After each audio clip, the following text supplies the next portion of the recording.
तुलसी विवाह। जय श्री हरि, जय माता तुलसी। प्रिय भक्तों, आज हम सुनने जा रहे हैं एक ऐसी दिव्य कथा जो केवल एक विवाह की कहानी नहीं बल्कि भक्ति, प्रेम और त्याग की पराकाष्ठा है। ये कथा है माता तुलसी और भगवान श्री हरि विष्णु के दिव्य मिलन की। कहते हैं कि जब भी धर्म की मर्यादा डगमगाने लगती है, जब भी अधर्म बढ़ता है, तब भगवान स्वयं कोई ना कोई रूप धारण कर सत्य की स्थापना करते हैं। और तुलसी विवाह की कथा भी इसी अनंत सत्य को उजागर करती है। बहुत समय पहले की बात है, समुद्र के गर्भ से जब अमृत निकला तब उसके साथ अनेक रत्न निकले। उन्हीं में से एक था असुर जलंधर। वो असुर था परंतु अत्यंत तेजस्वी और बलवान। उसकी उत्पत्ति स्वयं भगवान शिव के क्रोधाग्नि से हुई थी। जलंधर का तेज इतना था कि देवता भी उससे भयभीत रहते थे, परंतु उसके जीवन का सबसे पवित्र पक्ष था उसकी पत्नी वृंदा। वृंदा परम पति प्रता नारी थी जिसने अपने तप और सतीत्व बल से अपने पति को अजय बना दिया था। वृंदा भगवान विष्णु की महान भक्ति, उसका हर विश्वास, हर ध्यान केवल विष्णु नाम का स्मरण करता था। लेकिन उसका प्रतिरोध धर्म इतना प्रबल था कि जलंधर जो एक असुर था, वो भी धर्म का पालन करता और देवताओं को पराजित करता हुआ भी धर्म का मार्ग नहीं अपनाता। वृंदा के सतीत्व के कारण ही देवताओं की सेनाएं हारने लगी और इंद्र, वरुण, अग्नि, वायु सब चिंतित हुए। अंततः सभी भगवान विष्णु के पास पहुंचे। देवता बोले, प्रभु जलंधर हमें पराजित करता जा रहा है, उसका तेज अजय है। जब तक उसकी पत्नी वृंदा का पतिव्रत बल अटूट रहेगा तब तक कोई भी उसे नहीं हरा सकता। भगवान विष्णु मुस्कुराए। वे जानते थे कि वृंदा का पतिव्रत सच्चा है और किसी सच्चे भक्त को पीड़ा देना उसके धर्म के विपरीत है, परंतु धर्म रक्षा के लिए उन्हें एक कठिन निर्णय लेना था। उन्होंने कहा, देवताओं की रक्षा के लिए और सत्य की स्थापना के लिए मुझे ये कठोर कर्म करना ही होगा। विष्णु भगवान ने अपना दिव्य रूप परिवर्तित किया और जलंधर का रूप धारण कर वृंदा के आश्रम में पहुंचे। वृंदा ने जब उन्हें देखा तो उन्हें हृदय में आनंद की लहर दौड़ गई। उन्होंने अपने पति का स्वागत किया, पूजा की, चरण धोए और आशीर्वाद मांगा, किंतु कुछ समय बाद वृंदा को आभास हुआ कि कुछ ठीक नहीं है। उन्होंने अपने ध्यान में देखा कि उनका पति जलंधर तो युद्ध भूमि में है, फिर यह व्यक्ति कौन है जो यहाँ उनके समक्ष खड़ा है। वो क्रोधित हो उठी, उन्हें अपने ध्यान से सत्य जाना और रोते हुए बोली, हे विष्णु, आपने तो मेरी भक्ति का अपमान किया। मैं आपको भगवान मानती थी और आपने मेरे सतीत्व को भंग किया। आप तो सच्चे धर्म के रक्षक है, फिर आपने ये अधर्म क्यों किया? विष्णु शांत स्वर में बोले, हे वृंदा, जो मैंने किया वो धर्म की रक्षा के लिए किया। तुम्हारे पति जलंधर ने अधर्म का मार्ग अपनाया, देवताओं को पीड़ा दी। अब जब उसका पतिव्रत बल भंग हुआ तभी उसका अंत असंभव होगा।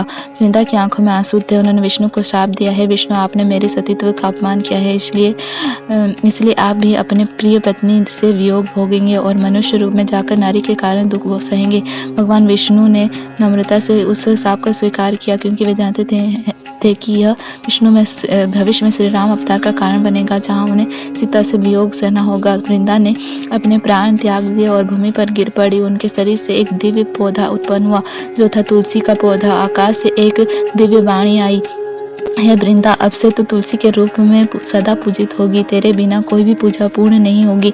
जो तुलसी की पूजा करेगा वो मेरे ही समान फल प्राप्त करेगा। और इस प्रकार वृंदा देवी तुलसी के रूप में पृथ्वी पर अवतरित हुई। उनकी सुगंध से धरती का हर कोना पवित्र हो उठा। देवताओं ने उनकी स्तुति की। ऋषियों ने कहा, तुलसी के बिना कोई भी देवता प्रसन्न नहीं होते। तुलसी के पत्ते भगवान विष्णु को अत्यंत प्रिय है। कहा जाता है कि यदि आप केवल एक तुलसी जल भी श्रीहरि को अर्पित करे तो वो सहस्र श्रवण पुष्प अर्पित करने समान फल देता है। और इस प्रकार वृंदा देवी तुलसी के रूप में पृथ्वी पर अवतरित हुई। उनकी सुगंध से धरती का हर कोना पवित्र हो उठा।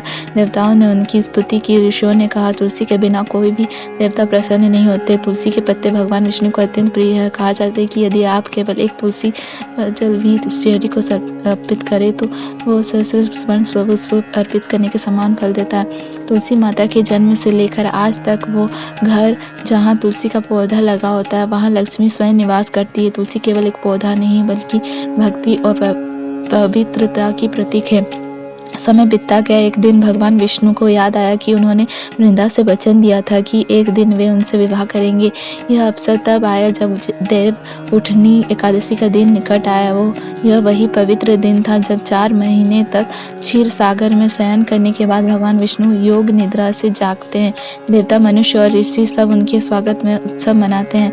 भगवान विष्णु ने उस दिन शालिग्राम रूप धारण किया।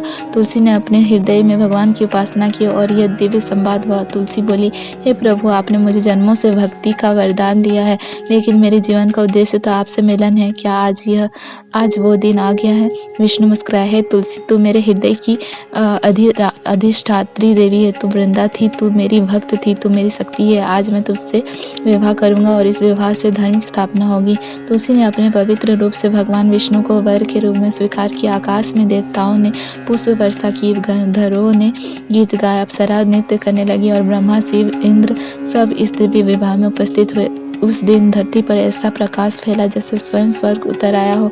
तुलसी और विष्णु का यह विवाह केवल दो आत्माओं का मिलन नहीं था, यह भक्ति और परमात्मा के संगम का प्रतीक था।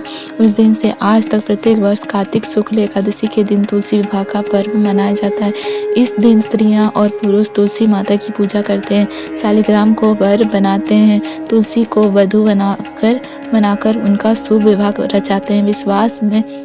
विवाह में सभी पारंपरिक रस्में निभाई जाती है। हल्दी, मेहंदी, गीत, आरती और अंत में मंगल गीत गाए जाते हैं। तुलसी विवाह एक यह पर्व भक्ति और वैवाहिक सुख का प्रतीक माना जाता है। जो अविवाहित कन्याएं इस दिन तुलसी विवाह करती हैं या भाग लेती हैं, उन्हें उत्तम वर प्राप्त होता है। जो विवाहित जोड़े तुलसी विवाह का आयोजन करते हैं, उनके वैवाहिक जीवन में प्रेम, शांति और समृद्धि बनी रहती है। कहते हैं कि तुलसी विवाह करने से वही पुण्य मिलता है जो किसी कन्या के विवाह में कथा को मिलता है। यही कारण है कि भारत में के अनेक भागों में इस दिन विवाह के उत्सव की तरह साज सज्जा की जाती है। तुलसी माता को दुल्हन की तरह सजाया जाता है, उनकी मड़वा सजाई जाती है और शालिग्राम जी को वर के रूप में पवित्र मंडप में बिठाया जाता है। फिर पूजा, आरती, भोग और मंगल गीत के बीच उनका विवाह संपन्न होता है। तुलसी माता की आरती के समय ऐसा वातावरण बनता है मानो स्वयं विष्णु और लक्ष्मी उपस्थित हो। भक्त भाव विभोर होकर कहते हैं, जय तुलसी माता, जय जय श्री हरि, शालिग्राम संग खोले सदा सुभद्री।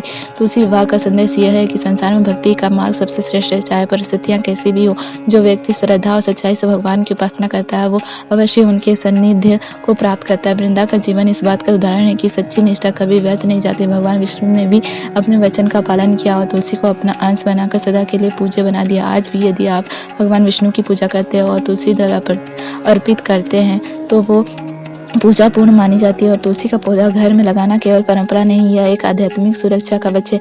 जहाँ तुलसी होती है वहाँ नकारात्मक ऊर्जा टिक नहीं सकती। तुलसी माता के पास बैठकर किया गया ध्यान मन को शांत करता है और आत्मा को शुद्ध करता है, जीवन में सकारात्मकता लाता है। भक्तों, इस कथा में एक गूढ़ अर्थ छिपा है। वृंदा के रूप में भक्ति, विष्णु के रूप में ईश्वर और जलंधर के रूप में अहंकार।